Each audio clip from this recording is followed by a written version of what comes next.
Hello viewers, welcome செய்கிறேன் அக்மல் ஃபுட்டுக்கு. இன்றைக்கி நம்ம அக்கி ரொட்டி எப்படி செய்யலான்னு பார்க்கலாம். இது ரொம்ப டேஸ்டியாக இருக்கும். பசங்க ரொம்ப விருப்பமாக சாப்பிடுவாங்க. வாங்க பார்க்கலாம். நம்ம அக்கி ரொட்டி செய்கிறதுக்கு ஃபஸ்ட் ஸ்டெப் இப்போ என்ன செய்யலான்னு பார்க்கலாம். நான் கொஞ்சம் சேமியா எடுத்துருக்கேன். ஒரு கைப்பிடி இருந்துச்சுன்னா போதும். தண்ணி நல்லா கொதிக்க வச்சுட்டேன். இப்போ இந்த கொதிக்கிற தண்ணியில் இந்த சேமியாவுக்கு போட்டு ஒரு 2-3 நிமிஷம் மூடி வச்சு நம்ம இதுக்கு வேக வைக்கணும். 1/4 டீஸ்பூனு மஞ்சள் தூள், 1/2 டீஸ்பூனு மிளகாத்தூள் இதில் போட்டுக்கலாம். கொஞ்சமாக நம்ம இதில் உப்பு சேர்த்துக்கலாம். ஒரு 1/2 டீஸ்பூனு எண்ணெய் போட்டுக்கலாம். இதில் குக்கிங் ஆயில். ஏன்னா இந்த சேமியா நல்லாவே ஒட்டாத பொலன்ட்டு வரும். 2-3 நிமிஷத்துக்கு நம்ம வேக வச்சிட்டோம். இப்போ நான் தண்ணிலேருந்து வடிகட்டி எடுத்துடலாம். 50 கிராம் கேரட் எடுத்து நல்லா துருவிக்கிட்டேன். வெங்காயத்துக்கு ஒரு பெரிய வெங்காயத்தில் பாதி வெங்காயம் எடுத்து சின்னதாக பொடியாக அரிஞ்சிக்கிட்டேன். அந்த மாதிரி ஒரு சின்னதாக இஞ்சி எடுத்து மெலிசாக கட் பண்ணிக்கிட்டேன். ஒரு 2 பச்சை மிளகா, அதுக்கும் ரொம்பவே மெலிசாக கட் பண்ணிக்கிட்டேன். ஒரு 3 டேபிள் ஸ்பூன் கொத்தமல்லிக்கு நல்லா பொடியாக நறுக்கிட்டேன். நான் 1 டேபிள் ஸ்பூனு தேங்காய் எடுத்து நல்லா மெலிசாகவே துருவிக்கிட்டேன். பாருங்கள், இந்த மாதிரி பெருசாக இருக்கிற ஷேப்பில் துருவக்கூடாது. மெலிசாக இருக்கிற இந்த மாதிரி ஷேப்பில் துருவினிங்கன்னா ரொம்பவே பொடியாக உங்களுக்கு இந்த மாதிரி கிடைக்கும். தேங்காய் வேணால் இன்னும் கொஞ்சம் நீங்கள் சேர்த்துக்க முடியும். அடுப்பில் நான் பேன் வச்சுருக்கிறேன். ஒரு 2 டேபிள் ஸ்பூன் நம்ம குக்கிங் ஆயில் போட்டுக்கலாம். எண்ணெய் நல்லா காஞ்சிடுச்சு. இப்போ நம்ம இஞ்சி, பச்சை மிளகாய் இது போட்டுக்கலாம். இது கூடயே வெங்காயத்துக்கும் போட்டுக்கலாம். கேரட் எல்லாமே நல்லாவே இதுக்கு வதக்கி விடலாம். ஹை ஃப்ளேமில் வைங்க. ஒரு 2 நிமிஷத்துக்கு நல்லா ஹை ஃப்ளேமில் நல்லா வதக்கலாம். தேங்காய் சேர்த்துக்கலாம்.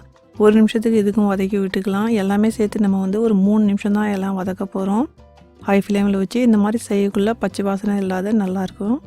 நான் ஒரு 200 கிராம் பச்சரிசி மாவு எடுத்துருக்கேன். வீட்டில் இருந்துச்சுன்னா இடியாப்பம் இந்த மாதிரி செய்கிற மாவு இருந்துச்சுன்னா கூட நீங்கள் யூஸ் பண்ண முடியும். 1 டேபிள் ஸ்பூன் பாசிப்பயிறு நல்லாவே பொன்னுருவலாக வறுத்து எடுத்துக்கிட்டேன். இதுக்கு 1/2 மணி நேரம் தண்ணியில் ஊற வச்சு எடுத்துக்கிட்டேன். நம்ம ரெடி பண்ணி வச்சுருந்தோம் இல்லைங்களா, அந்த வெஜிடபிள் இதில் போடலாம். கொஞ்சம் ஆற வச்சு நம்ம இதை இதில் சேர்த்துக்கலாம்.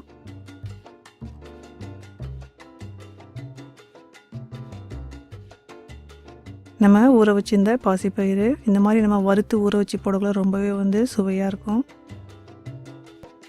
கொஞ்சம் அதிகமாகவே கொத்தமல்லி தழை சேர்த்துக்கலாம். தேவையான அளவு உப்பு போட்டுக்கலாம். இதுக்கு நல்லாவே கையால் மிக்ஸ் பண்ணிவிட்டு, பச்சை தண்ணி யூஸ் பண்ணக்கூடாது. வெதப்பான இருக்கிற தண்ணிக்கு நம்ம யூஸ் பண்ணணும். கொஞ்சம் கொஞ்சமாக இதில் சேர்த்து கலந்து விடுங்க. சப்பாத்தி மாவு எப்படி கலக்குறீங்களோ அதே மாதிரி இதுக்கு கலந்து ஒரு டோ வாட்டர் நம்ம இதுக்கு செஞ்சுக்கலாம். இந்த மாதிரி கொஞ்சம் கொஞ்சமாக போட்டு தண்ணி செய்யக்குள்ள உங்களுக்கு அந்த அளவு உங்களுக்கு புரியும். பாருங்கள், நல்லாவே சப்பாத்தி மாவு டோ வாட்டம் வந்துருச்சு. நம்ம இந்த சேமியாவில் கொஞ்சமாக எண்ணெய் போட்டதால் ஒன்றோட ஒன்று பாருங்கள், சேமியா ஒட்டலை, நல்லா பொலன்னு இருக்குது. நம்ம ஏன் கடைசியில் இந்த மாதிரி போடுறோம் அப்படின்னா, ஒரு கோட்டிங் ஆட்டம் இருக்கும் இந்த ரொட்டியில். நல்லா பிசைஞ்சிக்கலாம். கொஞ்சமாக எண்ணெய் சேர்த்துக்கலாம். நம்ம சின்ன சைஸ் உருண்டைகளாக ப்ரிப்பேர் பண்ணிக்கலாம். ஒரு பிளாஸ்டிக் பேக்கில் நான் கொஞ்சமாக எண்ணெய் தடவிக்கலாம். கையிலையும் கொஞ்சம் எண்ணெய் தடவிக்கலாம்.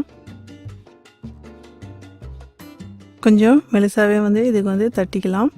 நம்ம அடை தட்டுவோம் இல்லைங்களா, அந்த மாதிரி தான். ரொம்ப மெலிசும் இல்லை, ரொம்ப மொத்தமும் இல்லை. சின்ன சைஸில் செஞ்சுக்கலாம். நான் அடுப்பில் தோசைக்கல் வச்சுருக்கேன். கொஞ்சம் எக்ஸ்ட்ராவே எண்ணெய் போட்டுக்கலாம். எண்ணெய் காஞ்சதும் நம்ம தட்டி வச்சுருந்த இந்த ரொட்டிக்கு இதில் போட்டுக்கலாம். நம்ம சின்னதாக போடுறதால இதில் உங்களது தோசைக்கல் பெருசாக இருந்துச்சுன்னா ஒரு 2-3 போட முடியும். நான் ஒரு 3 போட்டுக்கிறேன். மிதமான தீயில வச்சு இதுக்கு நம்ம வேக வைக்கணும். மீடியம் ஃப்ளேமில் 2 பக்கமும் கோல்டன் கலர் வர வரைக்கும் நல்லாவே வேக வைக்கணும். தேவைப்படக்குள்ள கொஞ்சம் கொஞ்சம் எண்ணெய் போட்டுங்க. மெதுவாக திருப்பி போட்டுக்கலாம். இதுக்கு ஒரு ஸ்பூன் வச்சு திருப்பினீங்கன்னா கொஞ்சம் யூஸ்ஃபுல்லாக இருக்கும் திருப்புறதுக்கு, உடையாத.